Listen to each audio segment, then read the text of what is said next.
A world free of bias means that we can reach the higher levels of a diverse, equal world by connecting all those wires. Wires that have an electric current running through them allows us to be those positively charged particles.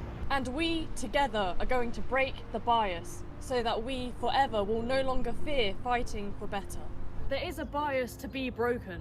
My dream of an equal world is what I have awoken from, and I know that it's something that can become true, as the world is a living photograph saturated with diversity and hues. I march and I strive, with my head held high as a woman, and us women will not be pinned down nor weighed down by anything, no matter how hard that anything tries. We all have different stories. We take each day as it comes, by painting the picture, by writing the literature, to be shared with the world. We will choose to challenge, and we will break the bias, and find strength and pump our tires and drive down the open road by taking the steering wheel. We'll rise up from our heels until it is love, confidence and everything positive that we feel, and until our stories are revealed to the world. Because this is us. We're born to be leaders and born to be great. So let's continue to create our stories in a world where we no longer fear fighting for better.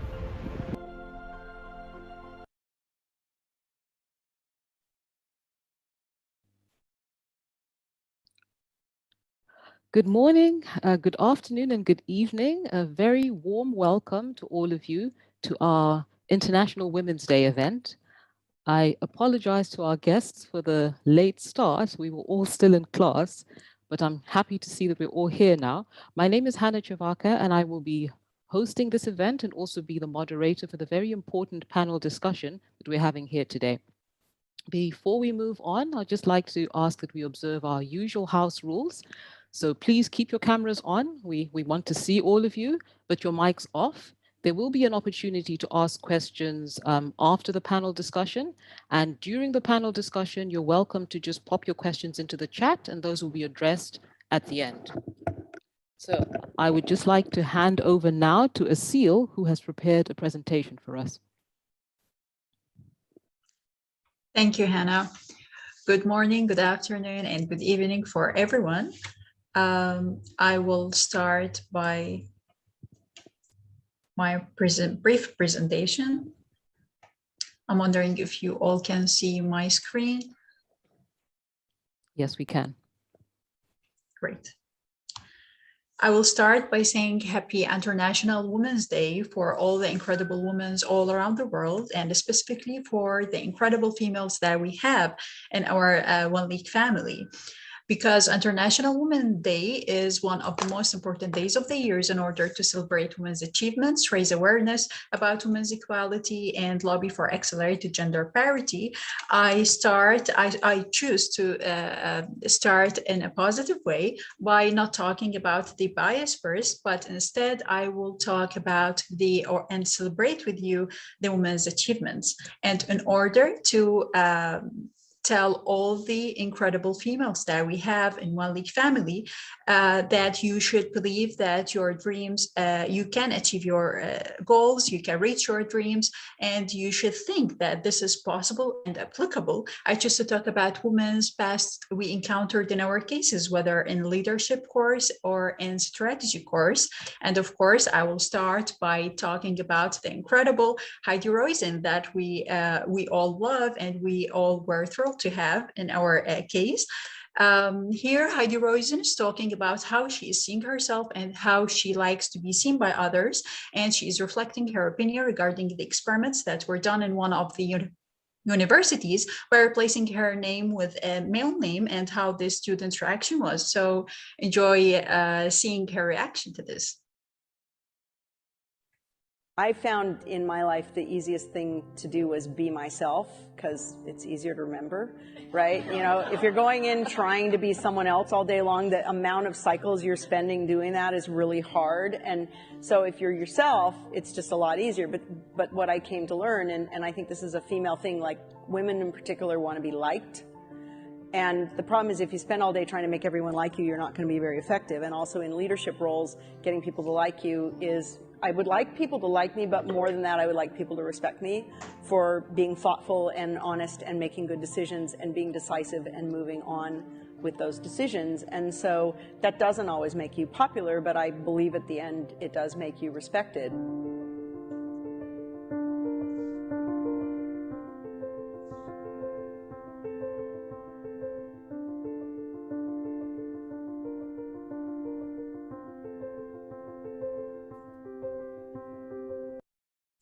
The second female I'm thrilled to talk about is Asta Lassen. We encountered her in Ortegroden, sailing into warm water case study. I will start by her academic achievements. She has a Master of Arts in Accounting and Finance in Norway. She was one of the longest serving executive managers in Ortegroden Group. She was appointed as CEO in 2020, and she was known as one of the youngest CFOs in the history of cruising once she was appointed in 2007. She helped schedule them, as we encountered in our case, in launching of the world's first battery hybrid cruise ships. On her personal life, she likes to ski and hike, as well as some holidays with her families. She is a fan of Greenland, and her favorite Ortegroden expedition destination is Galapagos Island. I will move on by talking about Ali Svensson. We encountered her in Mat Pizza, a winning recipe. Ali Svensson, on the eve of the National Pizza Day, she has an interview with the Daily Shot, and she was asked about how her way of managing the work-life balance, and her answer was, I don't see myself great in managing work-life balance, but the older I get, the more forgiving I am of myself, realizing this is a lucky tension to have. I have a lot to care about, and this is I'm start seeing this as a privilege. Moreover, raising 4 boys together with having a business role or a leadership role in pizza business can be intertwined. I choose to talk about this because many women, many working women, they feel they have constant feeling of guilt because they are leaving their families and their kids. But I found that self-forgiving is the key in achieving this balance. Now we have Susie Mulder. Susie Mulder, we encountered her in Nick and Zoe. Susie Mulder was in one of her interviews, she was asked about gender influence on career. And she said, the most important gender-related issue for me has always been about women supporting other women, because I was in a field well supported and exposed by men and women alike. So there is no excuse for bad leadership as long as you are doing this for a long period.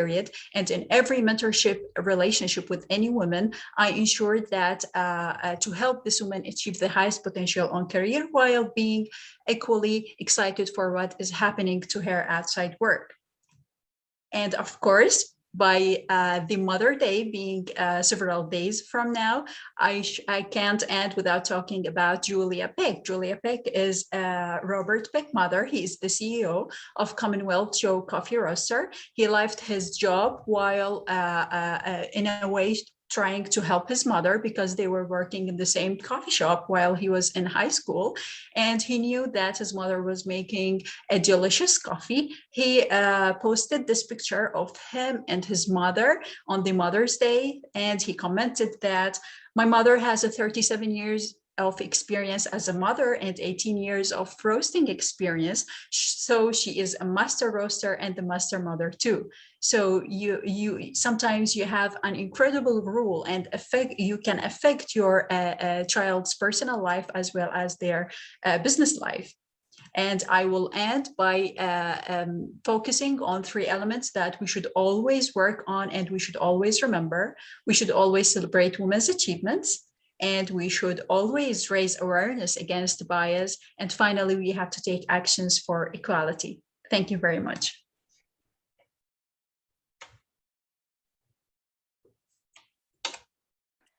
Thank you very much for that incredible and most inspiring presentation, Asil. And thank you for enabling us to start this event on such a positive note. And without further ado, allow me to introduce you to our esteemed panel. Dr. Berha Kabar is a trained dentist in medical science with 4 years of experience in clinical research in an academic healthcare setting, serving different roles in clinical research as a clinical research coordinator, clinical research auditor, medical projects lead, and principal investigator. Dr. Bahar shares a deep passion for global health and is all set to start the MSSC in Global Health Delivery at Harvard Medical School in the fall of 2022. Her skill set in research includes epidemiology, clinical trials, longitudinal studies, and local evidence-based guidelines. Dr. Bahar is a One League Fellow. We also have Jevon Sue Lennox, who is the Chief People Officer at Incitro, a biotech company transforming the drug discovery process through machine learning. Prior to Incitro, he was Chief People and Culture Officer at Stitch Fix, Chief People Officer at Blue Bottle Coffee, held multiple leadership roles at Square, and began his career at McKinsey & Company as a management consultant and leader.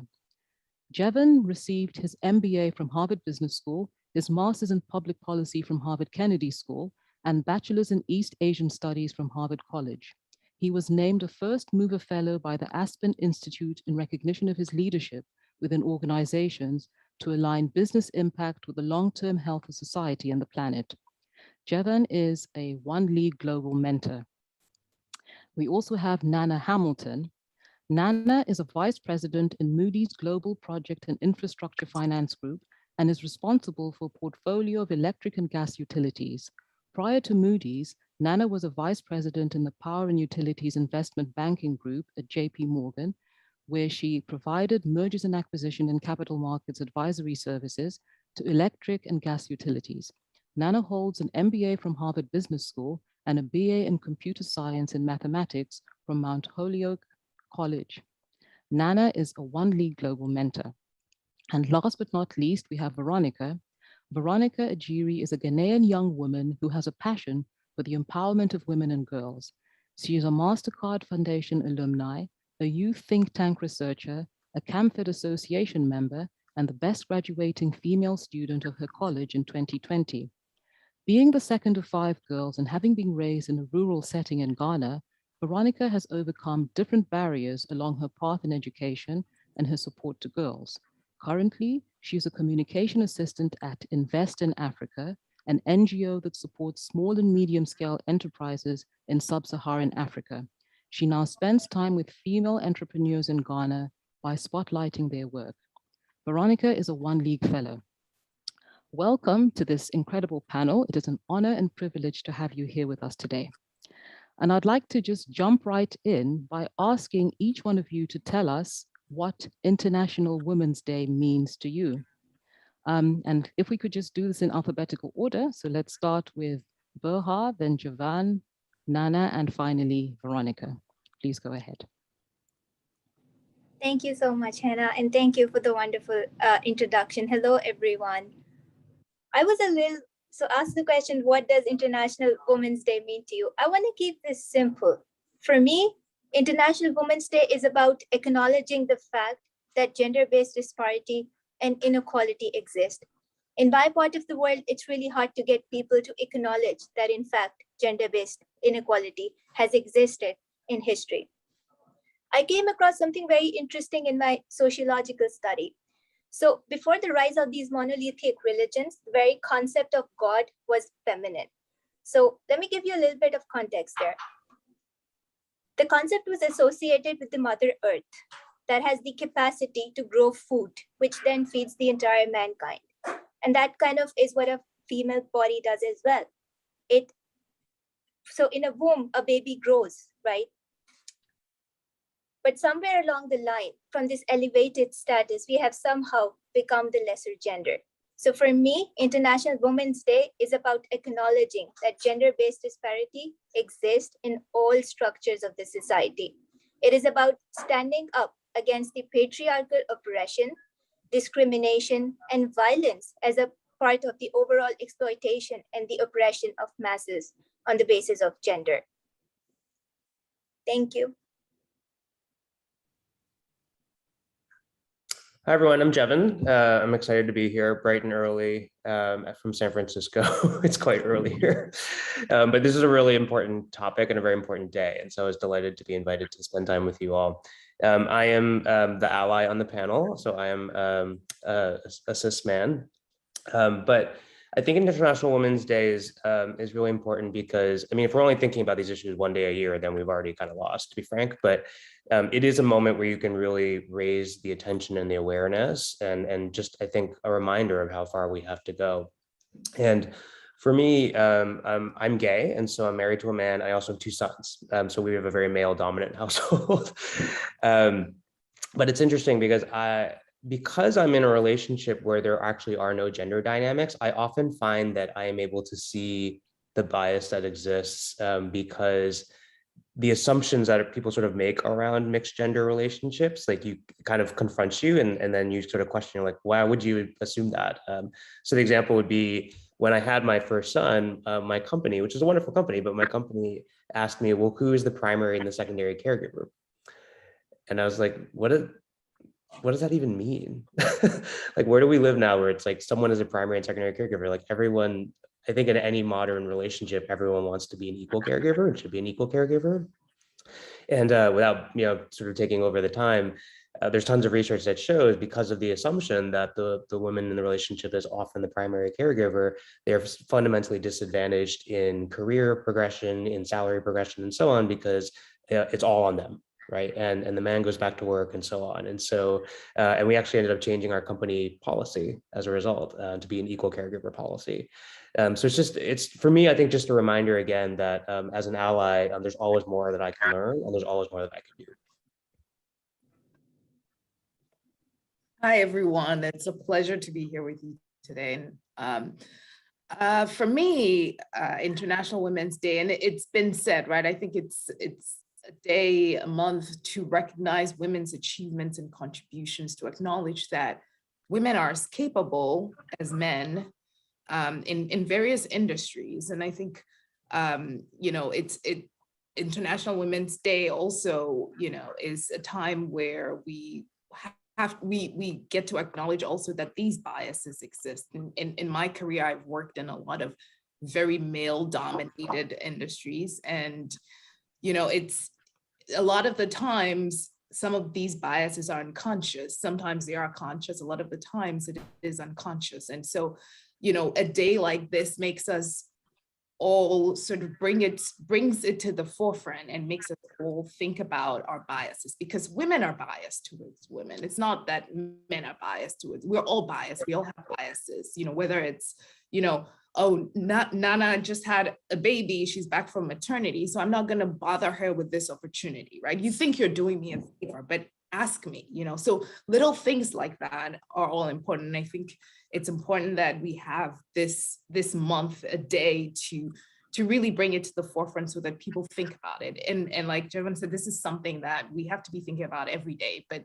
unfortunately it's not the case. So it's a day and a month like this is very important in my opinion. Hi everyone, thank you so much. I'm happy to share, but I'll just say what International Women's Day means to me by telling you a story of my mates when I was in junior high school. And she's Bintu, and Bintu was my mate when I was in junior high school, JHS2. She knew she was going to be married off to a man some way, somehow. She wouldn't complete school. That was what she was told. She grew up with that. She saw nothing wrong with that, and she faithfully accepted it when it was time for her to be married off. And she didn't complete junior high school. I think that International Women's Day is the platform, is the day, is the time, but also the voice, right? That we all get to talk about what is hurting and what is stopping and what is blocking us from where we want to go to, and our individual potentials and reaching them. So I think that Bintu is just an aspect of it, but I think that this is the place, this is the voice, and we all have it, and I'm happy to be here. Thank you very much for that. I could see the theme coming through of the day being about giving attention to the issues that women face. And many of you alluded to the theme that we have had for this year, which is break the bias. And I would therefore like to invite each one of you to share a personal experience that you can of bias that you have experienced yourself, be it within your professional environment or just society as at large. And perhaps we could go in the opposite order. So starting with Veronica this time. Thank you. So I'm happy to share. It actually feels like just yesterday when I just emerged out of a community where teenage pregnancy is like normal, right? There's nothing wrong with it. So far as you go to school up to junior high school, it's fine. You can ignore going to senior high school and university. So I really felt like really I would want to talk about it, and I would want to say it because it exists. My community really kept telling each of us that, you know, as a woman, you shouldn't be as ambitious. Don't wish to go to the university because at the end of the day, you end up being married off, right? And so most of the times growing up, I kept battling it off in my mind and battling it off in my academics and feeling like, no, I want to continue. I want to really push it off. It was a battle I had to fight within, and beyond other things, also have to encourage my other girls and female friends to also fight because the community was felt it was normal.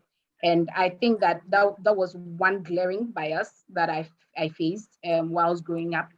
But I think I'm just a very small number of, I mean, I may be part of the very small number of young women who have been able to cross that barrier because there were a lot of them who really fell victim to just getting pregnant and staying at home.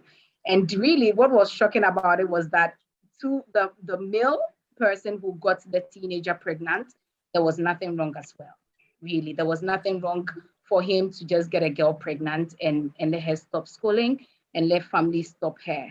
But that is one of the biases. But also the other bias that I've also faced was when I was in third year. I told a group of my friends to say that let's go back to our communities and tell them that let's go back to school, mothers or not. Whether we have given birth or we haven't, let's go back to school. And that was a campaign I started when I was in third year. And it was difficult because they kept telling us, no, even the girls, the mothers felt they can't go back to school. And that was something that was very, very shocking to me. But I mean, yes, there's a lot that has been done, but there is more to be done as well. And that's one glaring bias I faced coming up. I think I'm next, right? Yeah, so I'll give a professional one, and maybe if there's time, I'll give a community one as well. But you know, in my career, I also did a little bit of a stint in commodity sales and trading in Europe, and I had the opportunity once to go discuss derivatives. Actually, in Ghana, I'm Ghanaian as well, and so you know, we had a meeting with the Ghana National Oil Company. And, you know, at the last minute, my boss couldn't make it. You know, the whole team there, that my boss wasn't going to make it. So we enter the meeting, every single person there is a man. And, you know, we do introductions. They're like, oh, you're the Nana that's going to be presenting to us. And if you're Ghanaian, you know that Nana can be a man or a woman. And so, you know, you could just, you know, see the discomfort in the room. And, you know, the discussion went excellently. And, you know, at the end, they were like, oh, it's so impressive that a young woman like you knows so much. And, you know, you could just sense the bias there. You know, the good thing here is that they were open to at least hear me talk and present. So, you know, that was good. But, you know, that there was just that unconscious bias that in the discussion of these complex derivatives, it was going to be a man that was going to be talking them through it. And then in the community one, it's kind of similar to an example Jevin gave where, you know, kids go to school, they go to daycare, and you have to they know the parents, they know the contacts, but they will always contact the mother first when there's an issue. I think I'm up next. I've been lucky in that I think throughout my career, in personal life, honestly, I've seen a lot of bias with a small b, not a lot of bias with a big B kind of aimed toward me. And so it's more been, I think we're talking about this later on the panel, I think just sort of choices for myself about when I wanted to lean into that as a teaching moment and when I wanted to sort of hold back. But I think I've also been fortunate to see in my career is that I've actually had a lot of female bosses. In fact, all my favorite bosses have been women, like really just incredible, strong, independent, thoughtful women. And yeah, and I think some of the things that they shared with me about what they encountered in their careers, like, my kind of jaw would drop, honestly. It's just like, how, I mean, that's just insane. But again, because you hear enough stories, it's just like, this is systemic and it happens again and again. And so, it's something, my day job is chief people officer, and I've done it at multiple companies now. And so, part of my work is really to think about how this shows up institutionally in organizations. And again, I'm pretty good at screening out any companies that have a lot of bias with a big B, but unfortunately bias with a small b exists everywhere, right? Because it's kind of in our brains. And so, I'd see sort of my responsibility is how do you create systems that combat that? And there are a bunch of ways to think about it.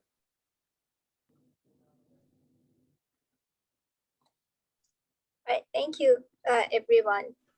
So I don't really know where to start because I feel like these biases exist at a structural level. It's everywhere. So every experience, like most of the experience that I can think of in my life, there is some sort of a gender bias in those situations, but I'll get to a professional one. So I was working at a company before the one that I'm currently employed at. It was basically a startup in USA that was trying to set up its back support offices here in Pakistan. They were a clinical trials company in US, and they were setting up their back support offices here in Pakistan for auditing their trial material and clinical research and all of that. So they approached me to set up a team here.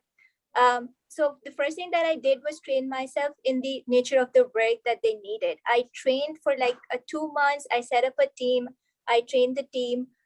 I set up the standard of procedure. I drafted the entire SOP documents, set up an entire office here, rented out a building, hired tech support, hired marketing support and whatnot. And at the end, when there were talks about, because of course our operation at that point were expanding. So we had a quality assurance department that was looking through clinical trials. We had a recruitment department that was looking at patient recruitments into the study. We had a marketing department that was, creating content for getting people into the clinical trial. So there were like diverse range of tasks that we were doing at the office. Of course, our office was expanding at that point. But when it came to, hiring a manager for the entire office, the solution was to fly in a male man, like a male Pakistani man from US to sort of lead us. And I just felt like for me to set up that entire thing and for me to manage that entire thing, conceptualize it, I just felt like there was a lot of gender bias in that situation where they had to get a man on ground to manage the situation. So yeah, that is one professional experience that I've had with gender bias. Personal, there are so many, but the one that stands out in the memory, and I think I still have PTSD from that experience. But yeah, so I was my first year of med school. I go to the college. I have my viva scheduled. So not the first day, the first viva of the medical school that I have. It was histology viva. I specifically remember my professor was this, I forgot his name, but I was fully prepared. I go into the room confident. I was the first person to give the viva as well, so I was pretty nervous. I go into the room, I'm very confident, but rather than asking me anything about the material that we studied in class, his first question to me was, why do you not cover your head? And I kind of just lost my confidence there. I mean, like, this is such a personal question. This was such a personal question. And I have faced that like I said, structural. You go to the OPD, they would ask you why you wearing what you're wearing. So yeah, I think this is quite a structural problem. I could go on and on about it all day. But yeah, so, and that's my point. I'll go back to what I said in the introduction. For me, right now, what I need to do is get them to admit that there is a problem, that there is gender disparity, because to them, this is our culture. That's what I get when I try to, say anything against that. The answer that I get is this is our culture, but I strongly disagree with that. And I do think that we need to take steps to sort of fight this patriarchal oppression. Thank you. Well, thank you very much to all of our panelists for being willing to share such personal stories. I wanted to follow up with both Nana and Berha to just ask, in the situations that you've shared, did you get support from people to try and overcome these particular setbacks that you faced? And if so, who were the people that helped and how? So- Nana, you can go first. Yes, sure. So in the example that I gave where you know, I presented to this team, you know, I just had the good fortune of having a very supportive manager. One of the reasons why he sent me was obviously because I was Ghanaian and the meeting was with Ghanaians, but I, you know, he always had a lot of confidence in me and my ability to be able to do that. So I think it's important for, you know, for leaders of teams to put women in the spotlight. You know, sometimes, you know, women just need a helping hand just to be there, just to prove that they can do it, or that they're capable or they're qualified. And so, you know, that was very important to have someone in my support network that believed in me to be able to lead a meeting by myself with an all male group of people. So that was important. And then I think there was another part to your question. I asked how you overcame it, and I think you've answered that by saying that you had your supportive boss. Right, and part of it also is, you know, just being prepared. You know, unfortunately, a lot of the times women have to do more work than men do, but you know, it's still important because, you know, by getting to the position, you become a role model for someone else. So just when you are given the opportunity to be prepared to, you know, prove that you're actually qualified, I think that helps to overcome some of that bias. Okay, thank you for that. And for Berha, I think we acknowledge that you're saying this is still very much a work in progress, but the situations that you have faced, have you received support from people? Who and how have they supported you? Of course, there's always support. There's always support. So going back to my previous job example, I had immense support from a lot of people within the company. One of my supervisors, Dr. Yamini Danekal, she was a wonderful, wonderful person. She not only helped me get, you know, she not only helped me acquaint myself with the job, like what was needed of me, she also helped me polish my leadership skills. She helped me polish my managerial skills. She helped me polish my organizational skill. She helped me navigate through the company structure and, you know, the company hierarchy. So I think there's always support there. You just have to be willing to ask the right people. And I think teamwork is super important, and building relations, meaningful relationships is very important. So disparity and biases exist, but one can talk and communicate. You can always have a communication and a conversation to, you know, break these. And I think we were quite successful in doing that. We had my boss towards the end, my boss actually offered me the position, which I refused to take. But yeah, definitely. Thank you. Okay, thank you very much for that. I read all of your very impressive bios, and we'd like to hear a bit more from, I think maybe starting with Jevon and then Veronica, about your current position and the kind of work that you're doing to support women's development. If there's something you can tell us about. Yeah, so my company is In Citro. We're a biotech company that applies machine learning and biological data at scale to drug discovery. That's a lot of hand-wavy buzzwords, but it basically means drug discovery typically takes over a decade to find a successful drug and over $1 billion per drug, which is insane. If you just think about, like, that's not a very good business, and it's really not very good for humanity. And so if all of a sudden you can take everything that's happening in machine learning and data and apply that to making the process more efficient and more predictive, more people will get medicines more quickly and in more cost-effective ways, which is good for all of us. The company is founded by a woman. So it's actually my third company in a row with a woman CEO founder. So clearly there's something about that attracts me. And but I think it's an important thing to note that I think someone else mentioned, I think it was Nana that mentioned that just because you have women in leadership roles, just because you have, you know, women in prominent positions, doesn't mean your organization is immune from gender bias, right? because there's tons of research that shows that this is just a fundamental thing that is actually in all of our brains, regardless of our gender. It's not just men that are perpetrators. And so again, how do you think about building an organization and building systems that really guard against that? And in my view, it's a number of things. The first I would say is that there is something about raising people's awareness. And so just sort of educating people on these are the things that can happen in your brain, even with good intention, when you're making decisions around who to give a project to, or who to promote, or the kind of feedback that you're giving, right? And so just having people understand that, and in my view, doing it in a way that's not punitive, because I think, again, there's actually research around this, but if you sort of present it in a way, and by the way, you're a terrible person, please don't do this, you generally don't get actually a psychological response. That's what you want.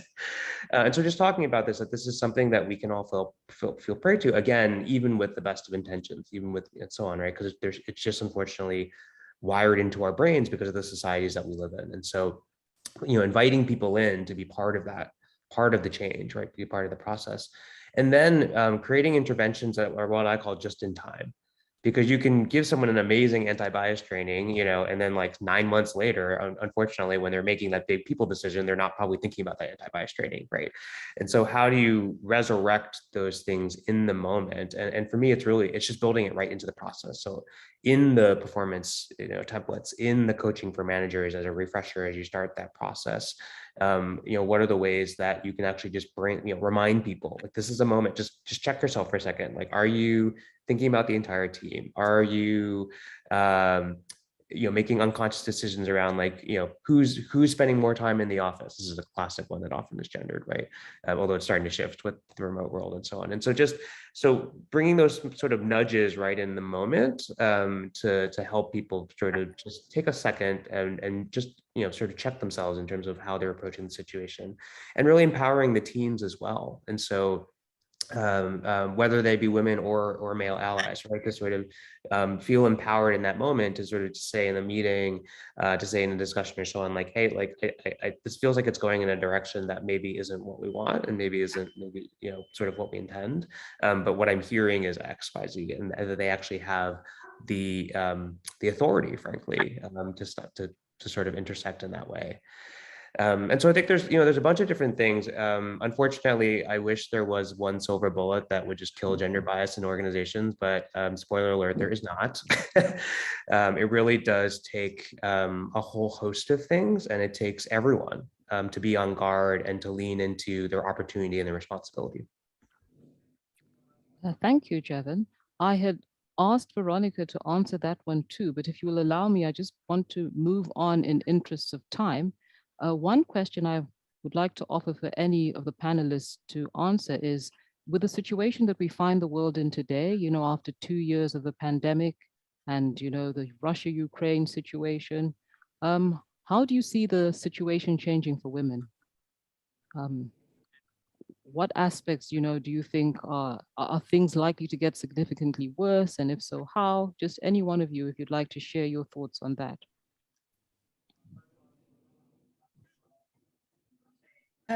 I'll quickly add my perspective. One thing that happened with COVID is that we all started to work remotely. And for me, it's been great for to be able to spend more time with my kids. I've cut out the commute to work, and so I can schedule my work time or my work day as I wanted, right? I can start really early in the morning and take a break when my kids are home, and then log in again at night. And so I think that's a benefit. Right now we're starting to get back to work in person.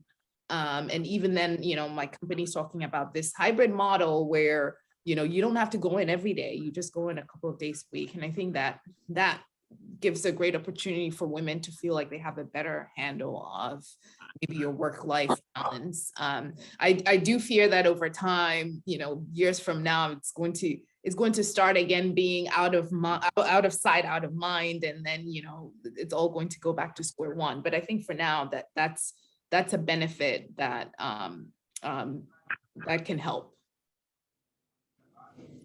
Thank you very much for that, Nana. I'd like to just open up the floor to our audience. Does anybody have a question that they would like to pose to any one of our panelists? Please raise your hand if you do.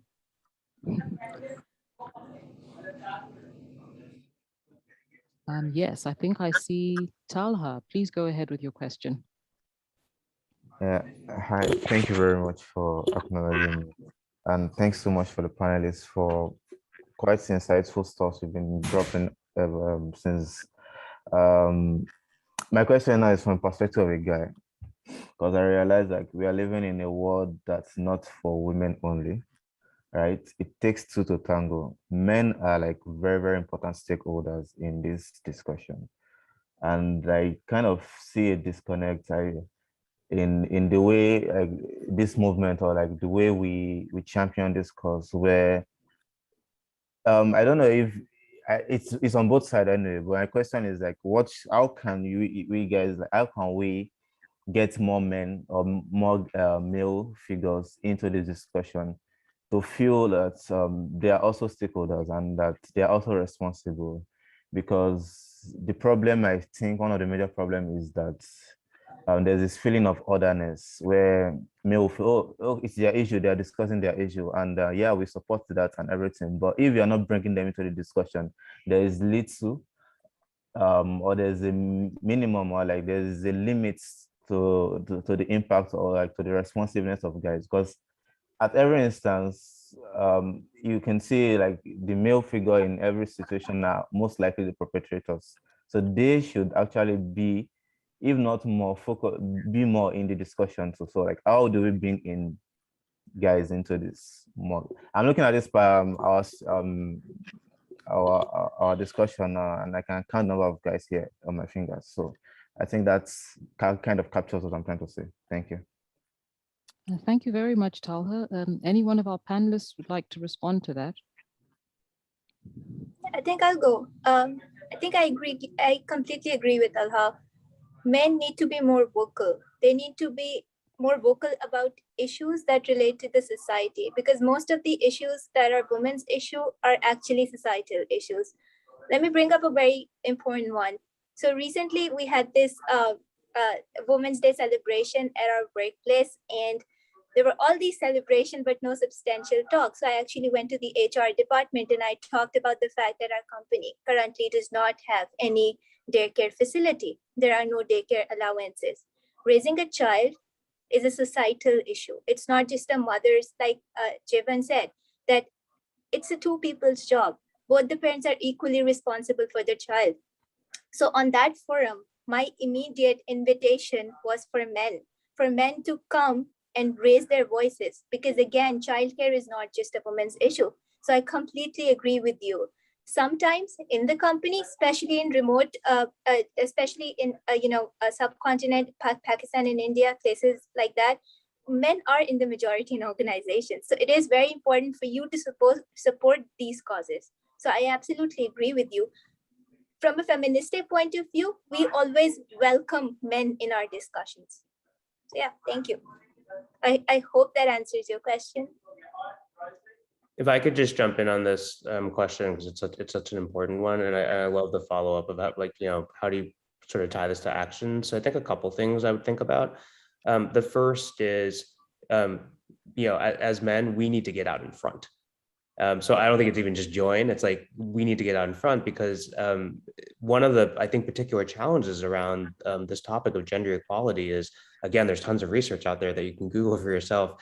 Women are put in this trap where if they self-advocate and they fight for equality and so on, they are viewed as unlikable, abrasive, right? Not sort of getting along the rest of the team. And so then, okay, would you do that, or do you not self-advocate and sit back, and then you're seen as weak and not, being a leader and so on. And so just, it's kind of mind-blowing.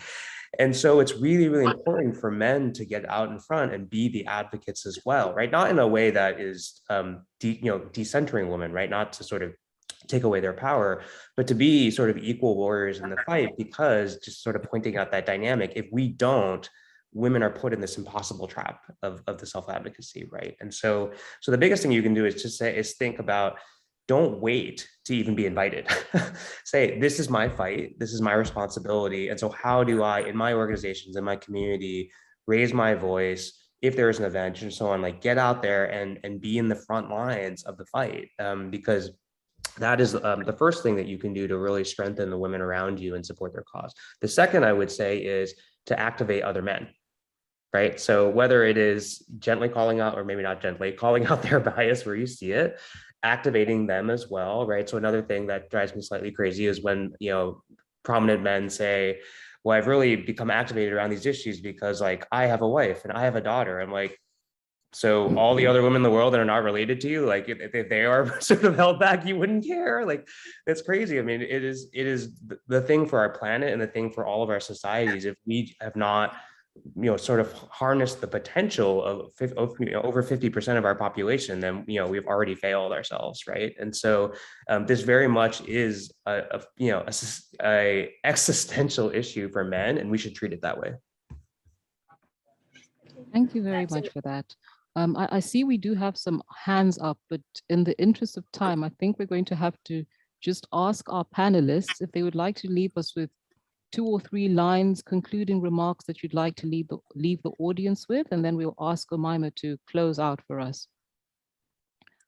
And you can just do it in alphabetical order again. So starting with Berha. So I think my conclusion to this is that problems exist, but so do solutions. So you start small, you start with the problem that you're facing, you address those.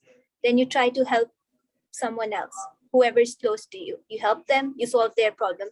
The third step is to initiate conversation at a public forum, empower societies, and again, look for solutions. Look for whatever small change that you can make.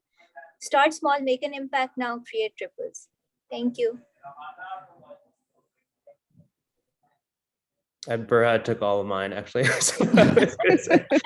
think there are 2 fights to be fought. So the first is winning over hearts and minds, and so that's something that each of us can fight in our own lives and our communities, and even just bringing someone into the work and activating them is a win, right? Because every other person that's activated, it sort of spreads.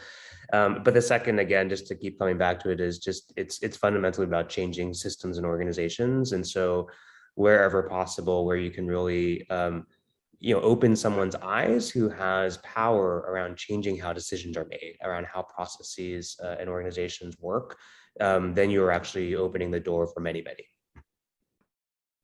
And I'll add that, I mean, there's so many outstanding women on this call today, everyone in this class. And I'll add that for the women, just be yourself and, just be your excellent self. It will just all fall in place. And, you can't underestimate how many people see you as role models even now. Like sometimes, I had one of my coworkers tell me, Nana, I knew I could do it because you were doing it and you had kids. And I wasn't even thinking that I was inspiring anybody, right? So it's important not to forget that. Just keep at it, keep being your excellent self. Don't try to change yourself for something because you're required or you're expected to be a certain way in a certain role. So I think that's important to remember. And also for all of us, remember that acknowledge your bias. Don't think that it's somebody else's problem. I don't have any bias. When you think about opportunities, think about making decisions, just acknowledge that you may have some bias. And I think once you acknowledge that, it will help you break it. Yeah, and I think they've said it all. What I would want to add is that this book titled "So Good You Cannot Be Ignored" or "So Good That They Can't Ignore You." I think that as women, beyond being women, let's just strive to add more to ourselves so that when you are not there, really, they would ask that you are at the table. And that's something that I was told quite early by a teacher, that nobody owes you anything. You've got to fight for it yourself. And as much as it might sound quite not so easy to comprehend, it's as it is. Let's try and add to ourselves so that we are so good that nobody can ignore us. Thank you. Thank you very much for that. And with that, I'll hand over to Umaima. Fantastic. What an amazing panel. Thank you so much, everybody. Thank you, Hannah, for moderating this incredible panel. Thank you, Berha, Jevin, Nana, Veronica. I feel like I want to kind of recap because it's just all in my head right now. Half the population. We're talking about half the population. So this is not really a me issue or a Veronica issue or a Jevin issue. We're talking about half of the population of the world. This is important. Ripple effects. Berha talked about ripple effects. Each one of us can do something, you know, small, big, we all have a role to play. Acknowledge bias. I love that. Just starting there, right? Because Berha is telling us that's her fight. People are not just acknowledging it. We're not even starting the conversation. So acknowledge bias, as Nana told us, and be so good that they cannot ignore you. And I think each one of you, this class, our mentorship board, by the way, you are half. All the women in the class, it's half of the class. It's half of the global mentorship board, which is amazing. And what's funny to me is that we didn't even have to try. It's just, you know, if you just let it happen, women, you know, are doing phenomenal things. You are all an inspiration. You are all impossible to ignore. Thank you so much, everybody, for this absolutely wonderful conversation. Thank you, panelists. Thank you, moderator Hannah. Have an awesome day, everybody. Thank you for having us. Thank you. Thank you for your time, everyone. Thank you. Good day, everyone. Thank you. Thank you and bye. Bye. Bye.